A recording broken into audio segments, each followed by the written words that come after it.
active and one passive. And here's one more tip that will help you avoid a common error in parallelism. Sentence elements linked with the coordinating conjunctions either or, neither nor, and not only but also should be grammatically parallel. Now, you remember that conjunctions are words, usually short words, that link other things in the sentence. Sometimes they can link words, sometimes phrases, sometimes clauses. One particular type of conjunction is the coordinating conjunction, which actually consists of two words. The two words in a coordinating conjunction are always used together to link different parts of the sentence. And when coordinating conjunctions are used, what follows each of those words should be grammatically parallel. So whenever you say either or, what follows either should be grammatically similar to what follows or. In the same way, whenever you use neither, what follows neither should be grammatically similar to what follows nor. And again, when you say not only, what follows that grammatically should be grammatically similar to what follows but also. Let's take a look at a sentence that contains one of these coordinating conjunctions and see how the rule applies. Some scientists believe that dinosaurs resembled birds not only in their physical structure, but also their social habits. Now, at first glance, this sentence might seem okay, but if you listen to it carefully, you might hear that parallelism has been subtly violated. Here's why. We're using the coordinating conjunction not only, but also. And remember our rule, what follows each of those conjunctions needs to be the same grammatically. Let's check and see if it is. First we have not only. What follows that are the words in their physical structure. Now this is a prepositional phrase beginning with the preposition in, ending with the noun structure, and containing the possessive pronoun their and the adjective physical in between, in their physical structure. Okay, then we have the conjunction but also, and what follows that is their social habits. What do you notice that's different? Well, what's missing here is the preposition in. Because this is not a prepositional phrase, parallelism hasn't been followed. It's very close. Their social habits is quite similar to their physical structure, but because the preposition has been omitted, we don't have a prepositional phrase. And so what follows each part of the coordinating conjunction is not exactly the same grammatically. And that's why a careful reader will notice, or at least hear, that parallelism has been subtly violated. Luckily, it's easy to correct this error simply by inserting the preposition in into that second phrase after the coordinating conjunction but also. And then the expectation that we will have parallel structure will be nicely satisfied and the sentence will sound good and sturdy the way it ought to. The correct sentence would then read, some scientists believe that dinosaurs resembled birds not only in their physical structure but also in their social habits. Now there is one other way in which you could correct this sentence. That would be by moving the preposition in so that it preceded the coordinating conjunction. And then what follows each part of the coordinating conjunction would be the same grammatically. Let's take a look at how the sentence might then read. Some scientists believe that dinosaurs resembled birds in not only their physical structure, but also their social habits. Now, notice that what follows the two parts of the coordinating conjunction is the same in each case. Their physical structure, their social habits. We've moved the preposition in so that it encompasses both. And that would be another perfectly correct way of changing this sentence. So you have your choice as to whether to insert the preposition in each phrase or move it so that it's not necessary to have it in either phrase. That's completely up to you and is a matter of your own ear or taste for writing. The most important thing, however, is to make sure that what follows each part of the coordinating conjunction is exactly the same grammatically. Otherwise, you will have violated the principle of parallelism. So whenever you find yourself writing a sentence that contains one of these coordinating conjunctions, it's worthwhile to pause, go back, reread the sentence and consciously make certain that you've created parallel grammatical structures after each part of the coordinating conjunction. It's a very common writing error, but one that's easy to avoid now that you know the rule. Let's turn to the study guide. We've provided you with an exercise that will give you a chance to test your understanding of the rules we've just talked about.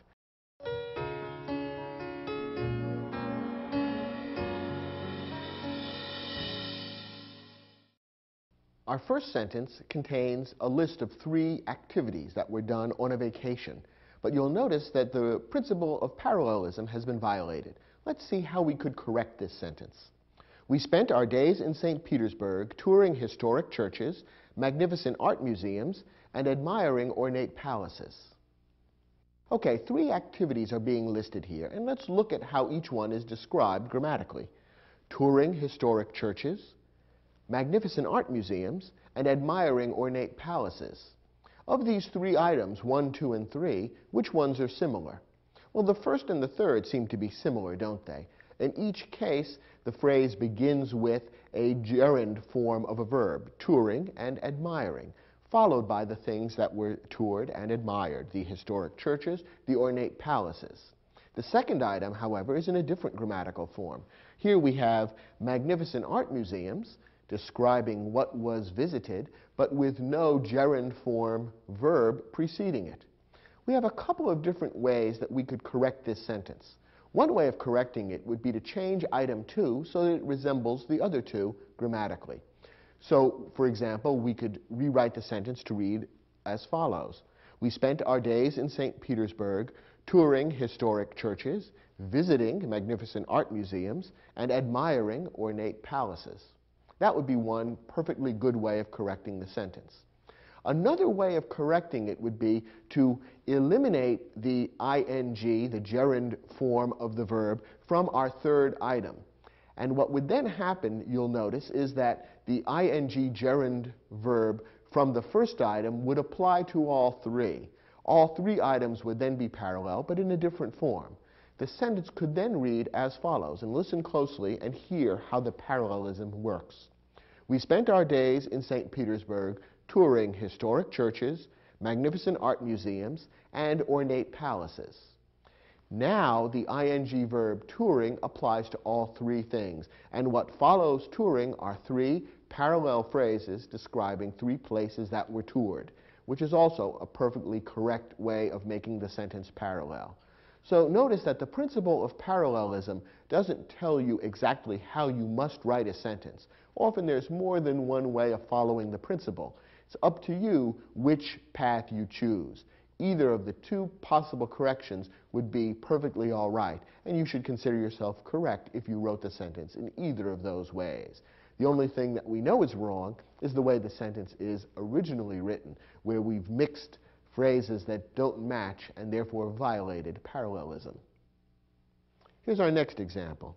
The doctors moved quickly to wash the wound, disinfect it, and applying a sterile dressing. Do you recognize the rule that we violated here? Remember our rule not to mix gerunds and infinitives.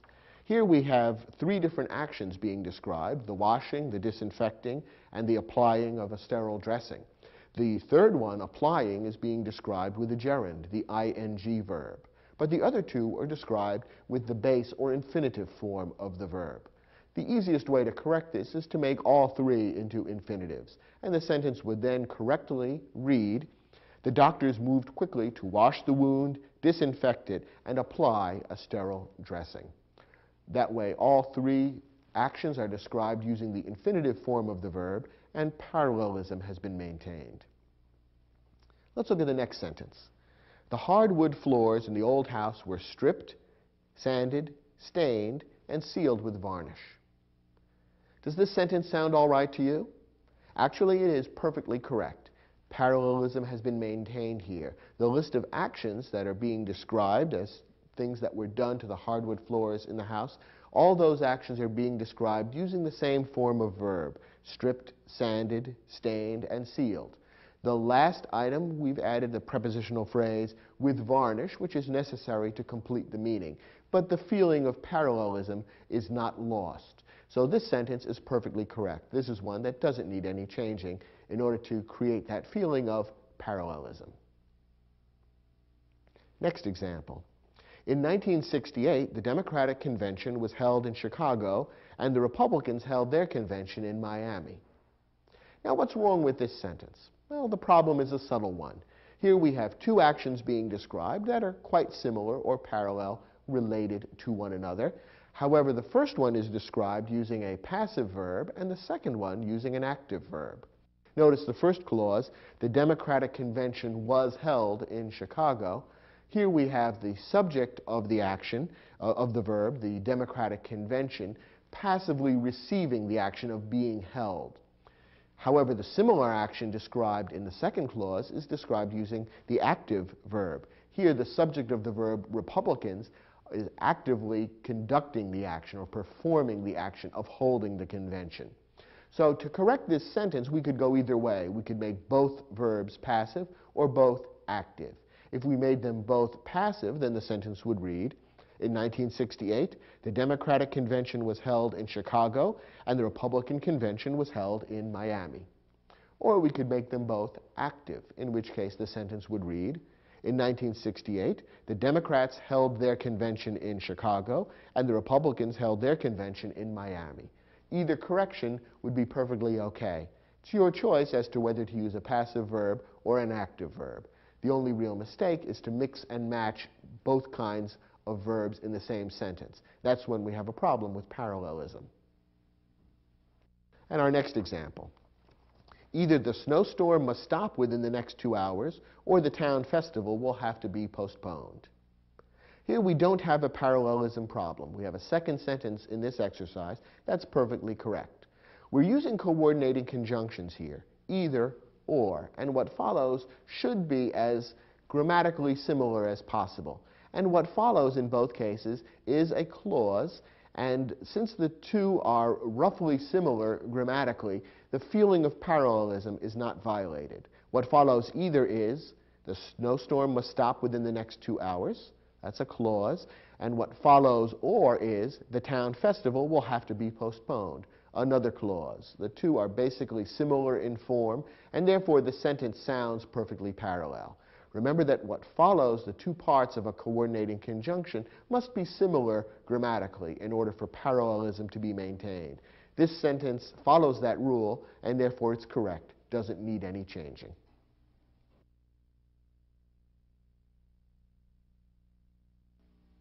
Well, so far we've looked at some of the basic rules about using parallelism correctly. In this lesson, we're going to scale some of the heights and get into one of the more difficult aspects of parallelism, namely using ellipsis. Now, ellipsis is when certain words are omitted from a sentence. Ellipsis is used to avoid needless repetition. Now, when a word or a group of words is used more than once in the same sentence, the word or group of words may sometimes be omitted, but this must be done correctly. Now, in parallel constructions, repeated words may be omitted after one use, provided the omitted words are the same words and they can be understood quickly and easily. What does this mean?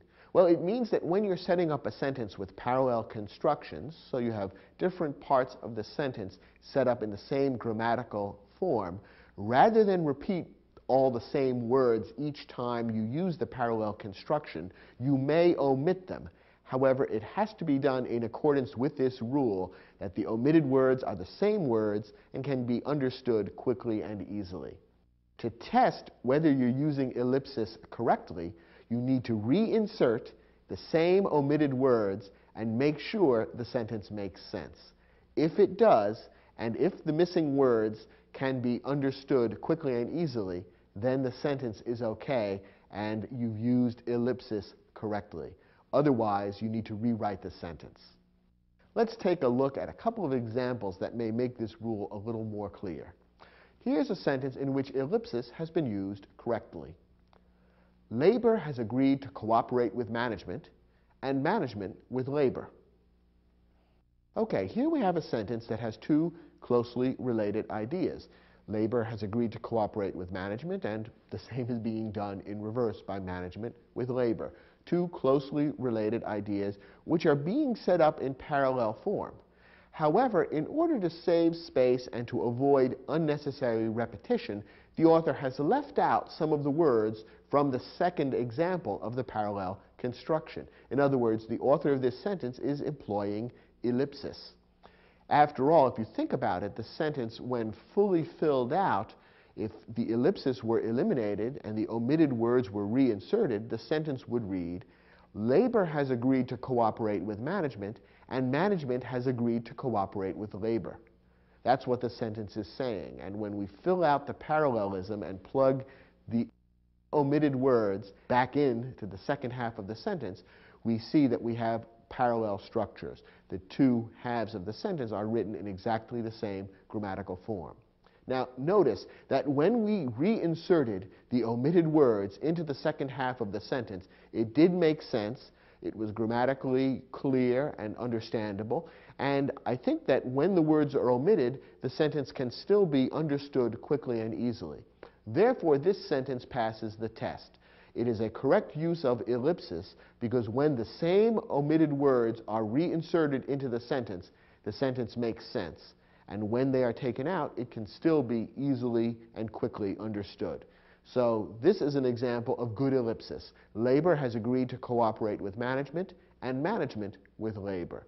The omitted words from the second half of the sentence still leave the sentence quite clear, and exactly the same words can be reinserted, and the sentence makes sense.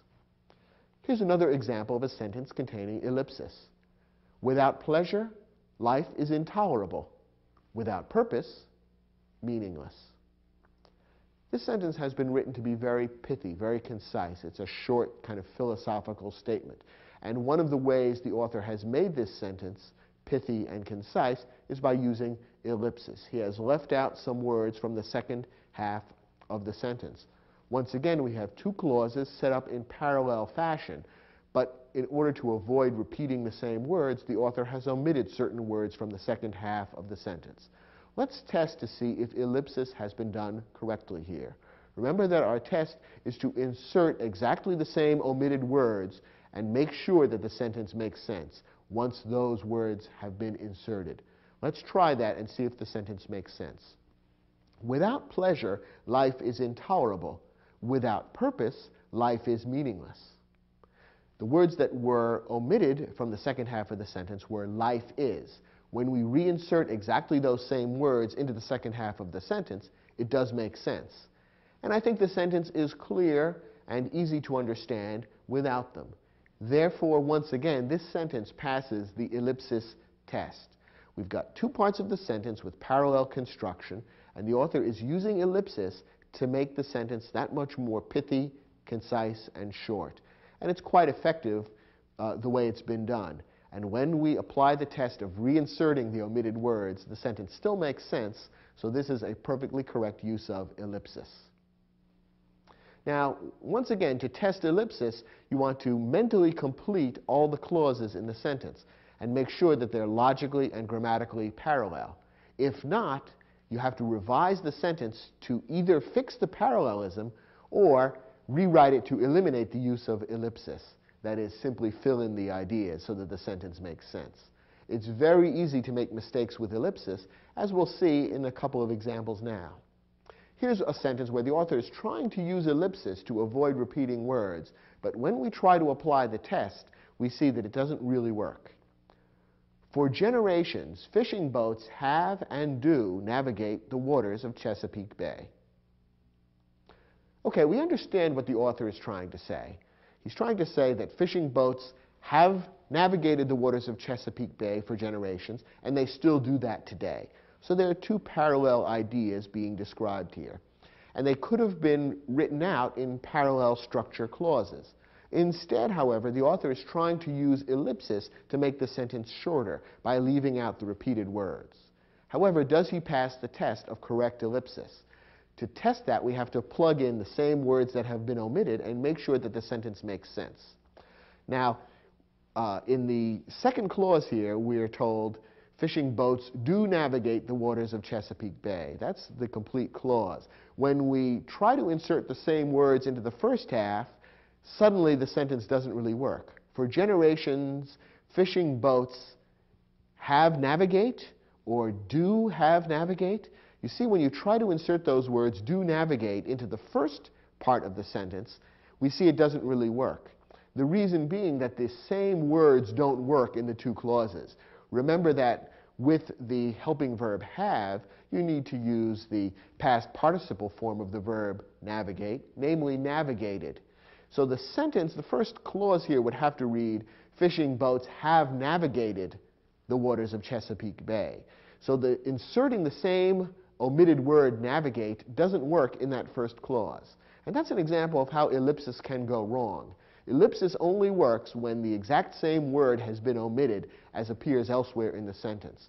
In this case, when you try to insert that same word navigate, the sentence doesn't make sense grammatically. And that's why you can't really use ellipsis in this way. To correct the sentence, you would have to rewrite it to eliminate the ellipsis.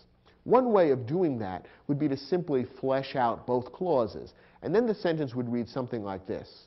For generations, fishing boats have navigated the waters of Chesapeake Bay, and they still do navigate the waters of Chesapeake Bay. Now, this is rather long and awkward, and that's why the author wanted to use ellipsis in the first place. He realized that writing out both of those clauses would create a sentence with a lot of repetition. Unfortunately, the way he did the ellipsis didn't really work. A better alternative would probably be to greatly shorten the second clause so that the idea comes across without using incorrect ellipsis. So a better way to write this sentence would probably be something like this. For generations, fishing boats have navigated the waters of Chesapeake Bay, and they still do. By changing the sentence altogether so that there's no attempt at ellipsis, but instead we simply have two different verbs being used to describe the past and the present activity in Chesapeake Bay, the sentence is now clear and the incorrect ellipsis has been eliminated. Very often when you've got an ellipsis problem, you simply have to start from scratch, in effect, and retool the sentence altogether to avoid the problem. Here's another example. No true warm water fish could exist in the Arctic, and certainly could not thrive there. Okay, again, two parallel ideas are being described. No true warm water fish could exist in the Arctic, which makes sense because the waters in the Arctic would be cold. And then in our second idea, warm water fish certainly could not thrive there. Okay, so far so good. But the author has tried to use ellipsis in the second clause in order to avoid repeating the words warm water fish. However, here's the problem. When we reinsert those omitted words into the second clause, suddenly it doesn't make sense. Here's why. Remember, the rule is you have to reinsert the exact same words. The sentence would then read, no true warm water fish could exist in the Arctic, and no true warm water fish certainly could not thrive there. Notice what's happened to the logic. We're saying that no warm water fish could not thrive there. The two negatives in that second clause create an explosion. The sentence no longer makes sense. The author is trying to say that a warm water fish could not thrive there, but the words omitted from the first clause are no true warm water fish. So it doesn't pass the ellipsis test. You have to be able to reinsert exactly the same words and have it make sense. So therefore, the ellipsis doesn't work here, and what you have to do is go back to the drawing board and really rewrite the sentence. One way of doing it, for example, might be, no true warm water fish could exist in the Arctic, and a warm water fish certainly could not thrive there. Once again, this is rather repetitious and lengthy, and probably not the best way of correcting the sentence. So you might want to retool it even more and get rid of the no with which the sentence now begins, and rewrite the sentence something like this. A true warm water fish could not exist in the Arctic and certainly could not thrive there. By making it a true warm water fish, now we've got words that could be inserted into that second clause and make sense. So now we've set up the sentence with an ellipsis which does work. So remember, whenever you find yourself using an ellipsis, omitting a few words in order to save space in the sentence, make sure that the way you've written the sentence is such that the exact same words from one clause can be inserted in the other clause and still make sense. If not, you need to rethink the way you've written the sentence and either eliminate the ellipsis or make it correct. It's a rather tricky and subtle rule of correct writing in English, but a very important one, and one of the fine points in using parallelism correctly. Okay, let's take a look at an exercise that will give you a chance to test this rather subtle and difficult but important skill.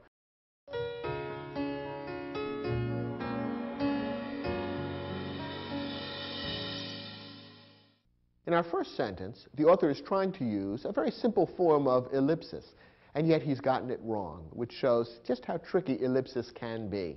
Let's think about the different ideas the author is trying to convey here. In accordance with the First Amendment to the Constitution, no state has or may enact a law establishing an official state religion.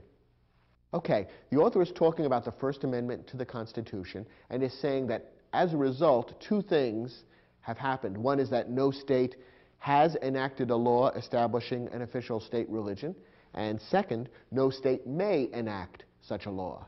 Okay, but rather than repeat the verb enact, the author is trying to use ellipsis to eliminate the first enact, and so he has written, no state has or may enact a law establishing an official state religion.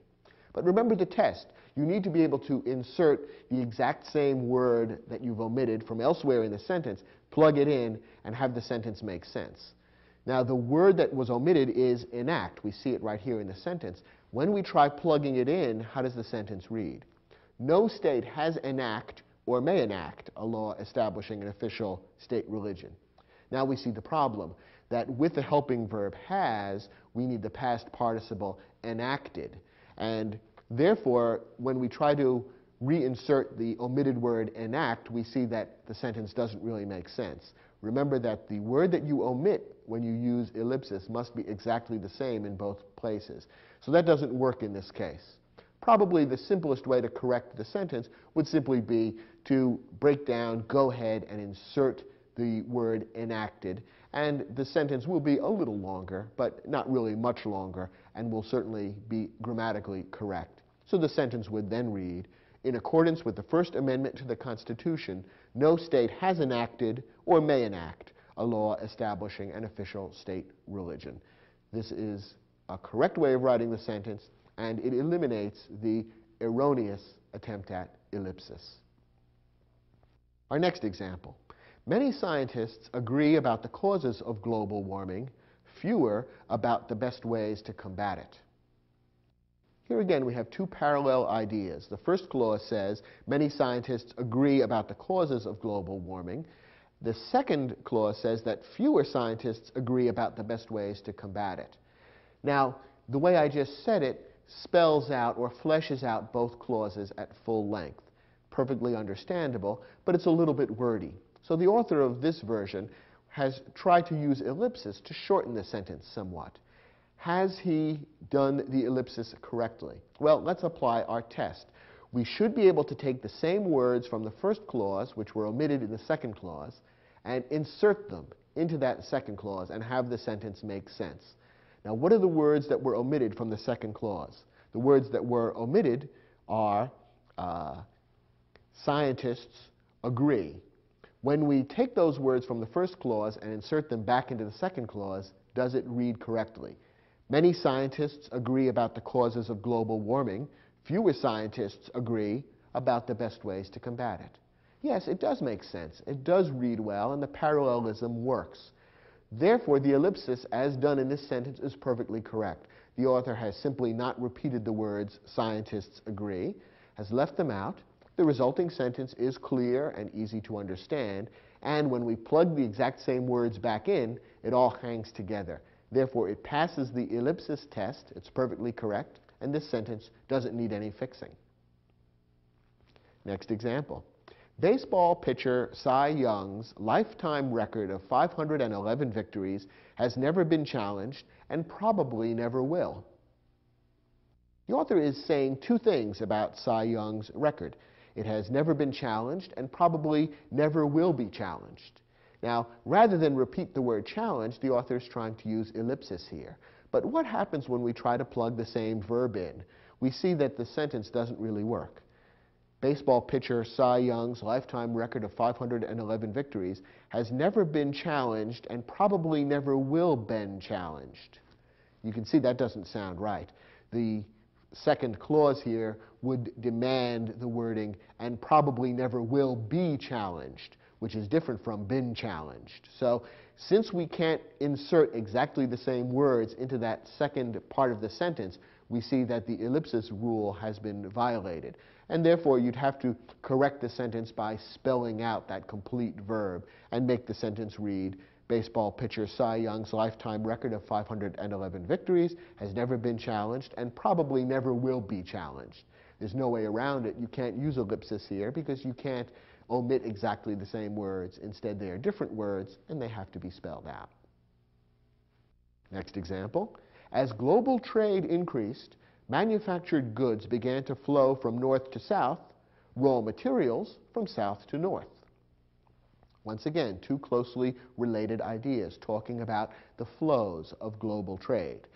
Now, certain words were omitted from the second clause just to save space and avoid needless repetition. The first clause says, manufactured goods began to flow from north to south. Those words began to flow are omitted from the second clause. When we insert those exact same words in the second clause, does it make sense? Raw materials began to flow from south to north. Yes, it does. So this passes the ellipsis rule. When you insert the omitted words, the sentence still makes sense and reads properly, and when they're omitted, the thing is clear and easy to understand. So once again, this is a sentence that has used ellipsis correctly and doesn't need any fixing. And our last example. The main legal barrier to an improved school system has been eliminated and the economic obstacles reduced. Let's use the same test. From the second clause here, the author has left out a couple of words, hoping to save space and make the sentence sound less repetitious. When we pick up the exact same words from the previous clause and insert them in the second clause, does it sound right? Does it make sense? Here's how it would then read. The main legal barrier to an improved school system has been eliminated and the economic obstacles has been reduced. Okay, when we reinsert the helping verbs has been, which were left out or omitted from the second clause, we see that they don't quite work. The reason is that the subject of the first clause, barrier, is singular, but the subject of the second clause, obstacles, is plural, and therefore the helping verb has been doesn't work. We have to use have been instead. Therefore, we can't use ellipsis here because the exact same words can't be reinserted and make a correct sentence. Instead, this sentence has to be fixed by spelling out that second verb and therefore making the sentence a little less concise but more correct grammatically. The sentence would then read, the main legal barrier to an improved school system has been eliminated and the economic obstacles have been reduced. So this is a sentence where ellipsis isn't really practical because we simply need different verbs to make the two clauses correct.